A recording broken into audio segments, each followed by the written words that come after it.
आजमगढ़ तो हमेशा समाजवादियों का जी। और पहले तो यहाँ 5 सीटें मिल जाती थी जी, लेकिन इस बार जो है 10 सीटों में 10 सीटें समाजवादी पार्टी जीत रही है। मऊ की 4 में 4 जीत रही है। ये 14 सीट जो पुराना आजमगढ़ है जी, इसकी 14 सीटें जो है। और शिक्षकों को भरोसा है कि माननीय लाल बिहारी जी हम लोगों को मानदेय अवश्य दिलाएंगे। क्योंकि शिक्षक समाज का निर्माता होता है और जब से देश आज़ाद हुआ है तब से शिक्षकों पर बहुत ज़्यादा समस्याएं आई हैं।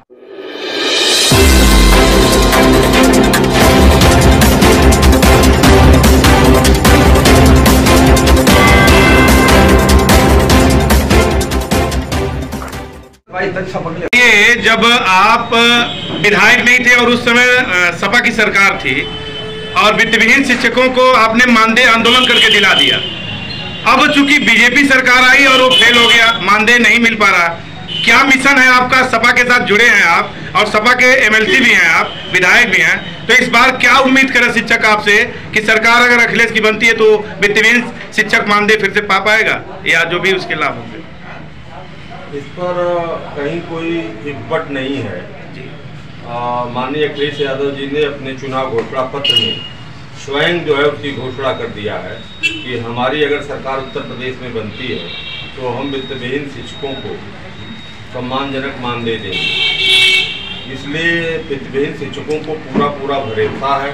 21,000 वित्तविहीन उत्तर प्रदेश में विद्यालय हैं जिसमें 3.5 लाख शिक्षक और शिक्षकेतर कर्मचारी हैं जो पूरी ताकत से जाति बिरादरी धर्म मजहब पार्टी से ऊपर उठ करके पूरी ताकत से समाजवादी पार्टी की सरकार बनाने में लगे हुए हैं। उनकी हालात आज मनरेगा के मजदूरों से भी खराब स्थिति में हो गई थी और 3 साल से कोरोना की महामारी में बिल्कुल हैंड टू माउथ हो गए थे। वह आज पूरा भरोसा कर रहे हैं और समाजवादी पार्टी पर हमेशा लोगों ने भरोसा किया है। शिक्षकों को जो कुछ भी मिला वह समाजवादी पार्टी में मिला है। इसलिए शिक्षकों को पूरा भरोसा है कि माननीय अखिलेश यादव जी जो कुछ कर रहे हैं वो घोषणा पत्र में न भी देते तब भी लोगों को विश्वास था और आज जो है पूरा विश्वास है इस बात का जो है कि माननीय अखिलेश यादव जो कर रहे हैं उसको करेंगे। और उन्होंने वित्तविहीन शिक्षकों को मानदेय देकर और पुरानी पेंशन बहाली की घोषणा करके पूरे पढ़े लिखे समाज में शिक्षक जो हैं, कर्मचारी हैं, अधिकारी हैं, जो पुरानी पेंशन से वंचित लोग 20 लाख लोग पुरानी पेंशन से जो वंचित हैं और 3.5 लाख लोग जो वित्तविहीन शिक्षक हैं, ये सारे लोग मिलकर के जो है समाजवादी पार्टी की सरकार बनाने में पूरी तरह से लगे हुए हैं। आपका क्या एजेंडा होगा? चूंकि शिक्षक पूरा प्रदेश का आपको आशा भरी नजरों से देखता है और जो भी हो आप उन शिक्षकों के विश्वास पे खरा उतरने के लिए क्या रोड मैप तैयार कर रहे हैं अपने निजी? हमको अपने नेता पर पूरा विश्वास है जी, समाजवादी पर पूरा विश्वास है। उन्होंने घोषणा किया है तो हमें जो है इस बार आंदोलन की जरूरत नहीं पड़ेगी। वह स्वयं जो है मानदेय देंगे और शिक्षक पूरा प्रदेश का शिक्षक वित्तविहीन विद्यालय का शिक्षक मुझ पर भरोसा करता है और इस भरोसे से के कारण ही बनारस ऐसी सीट जो भारतीय जनता पार्टी का अभेद दुर्ग कहा जाता था उसको ध्वस्त किया और मेरे जैसे व्यक्ति को संघर्ष के नाम पर बनारस की सीट से जो है विधान परिषद में भेजा। और जब विधान परिषद में शिक्षकों ने जिस आशा और उम्मीद से भेजा, जब विधान परिषद चली, हमने वित्तविहीन शिक्षकों और सभी संवर्ग के शिक्षकों के हितों में सरकार से संघर्ष किया।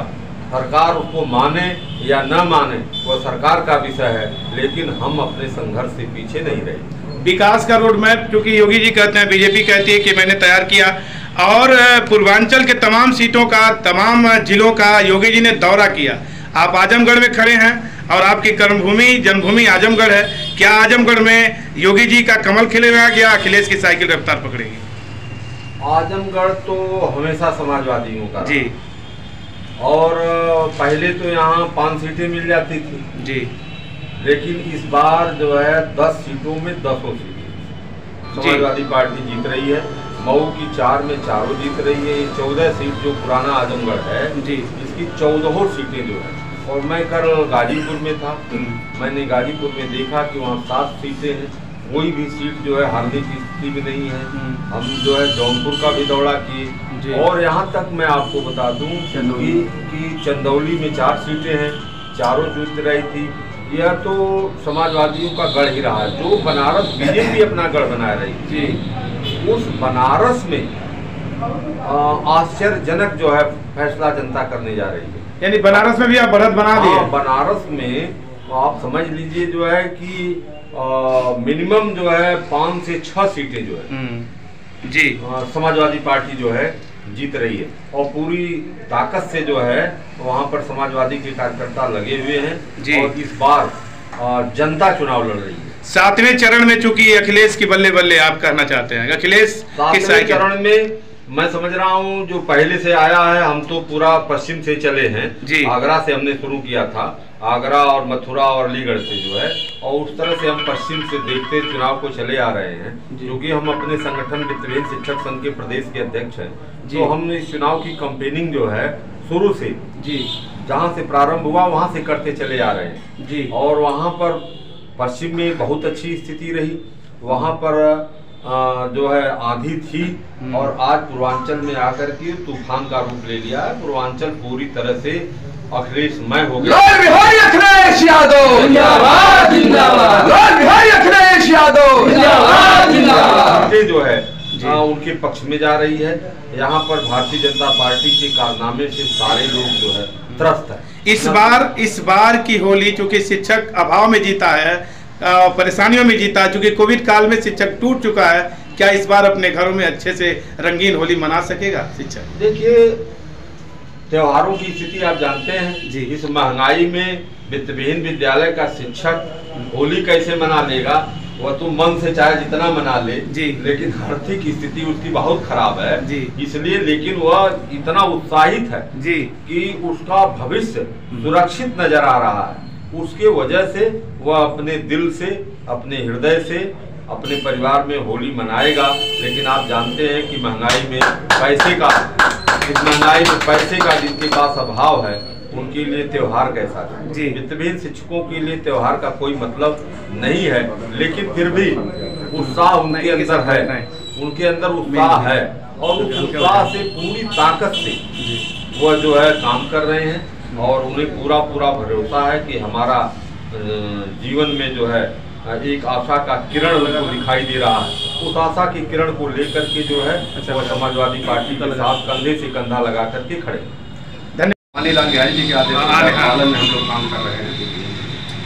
हाँ, हम लोग, मैं आजमगढ़ जिले का वित्तविहीन शिक्षक संघ का जिलाध्यक्ष हूँ। 1 मिनट लगेगा। हाँ, बोलिए। हम लोग माननीय लाल बिहारी यादव जी के नेतृत्व में काम करते हैं। इनका जो भी निर्देश होता है उसका पालन करते हैं, और इनके ऊपर हमें पूरा भरोसा है, पूरे शिक्षकों को भरोसा है कि माननीय लाल बिहारी जी हम लोगों को मानदेय अवश्य दिलाएंगे, हमारा खोया हुआ सम्मान वापस दिलाएंगे।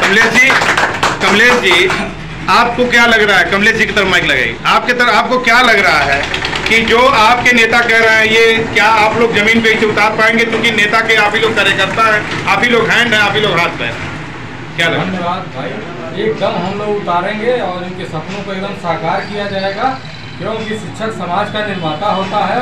और जब से देश आज़ाद हुआ है तब से शिक्षकों पर बहुत ज़्यादा समस्याएं आई हैं, लेकिन शिक्षक कभी अपना धैर्य नहीं खोया है।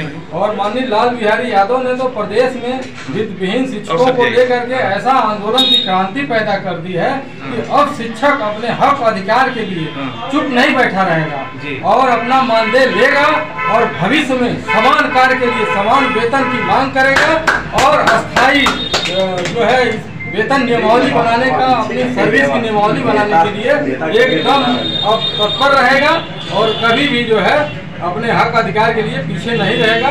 और इस बार तो माननीय अखिलेश यादव ने एकदम मतलब शिक्षकों के हित में जो है अपनी घोषणाएं कर करके जो है एकदम शिक्षकों के हृदय में 4 चांद लगा दिया है, और आने वाले दिनों में शिक्षकों का भविष्य बहुत ही उज्जवल होगा। ठीक है, धन्यवाद। आप बताइए चाचा जी, यहाँ जिस जगह खड़े हैं, यहाँ दुर्गा प्रसाद का अभेद किला है, क्या इस बार किला बचेगा? क्या देखते हैं दुर्गा प्रसाद में? क्या खासियत है कि वो 8 बार विधायक रहे और 9वीं बार विधायक बनने के लिए जो मैदान में है? क्या देखते हैं उसके अंदर? इस सवाल करने के लिए आपको मैं पहले धन्यवाद देता हूँ। माननीय दुर्गा प्रसाद यादव जी सरल और सुलभ व्यक्ति हैं जी। उनके अंदर कोई अहंकार इस बात का नहीं है कि मैं विधायक हूँ।